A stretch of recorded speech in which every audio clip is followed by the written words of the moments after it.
Vizag tech park లిమిటెడ్కి మీరు ₹1 కోటి చొప్పున భూమి కేటాయించారా లేదా? అదే రేటుకి ఇవాళ మేము కేటాయిస్తూ కేబినెట్లో తీర్మానం చేశాం. మీరు దానిని ఎలా తప్పంటారు? మేము ఉర్సా క్లస్టర్స్కి 99 పైసలకే ఇచ్చామంటానికి మీ దగ్గర ఉన్నటువంటి ఆధారం ఏంటి? అది పచ్చి అబద్ధం, అబద్ధం, అబద్ధం.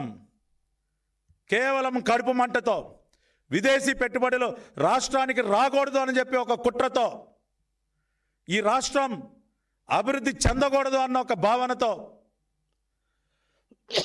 ఒక రాక్షస మూకలాగా ఇవాళ రాష్ట్రంలో ఎన్డీఏ కూటమి ప్రభుత్వం నరేంద్ర మోడీ గారు, చంద్రబాబు నాయుడు గారు, పవన్ కళ్యాణ్ గారుల సారథ్యంలో పూర్తిగా అధోగతి పాలైనటువంటి రాష్ట్రాన్ని, సర్వనాశనం అయిపోతున్నటువంటి రాష్ట్రాన్ని మళ్ళీ నిలబెట్టే ప్రయత్నం చేస్తూ ఉంటే ఇవాళ దానికి మళ్ళీ అడ్డు తగులుతారా?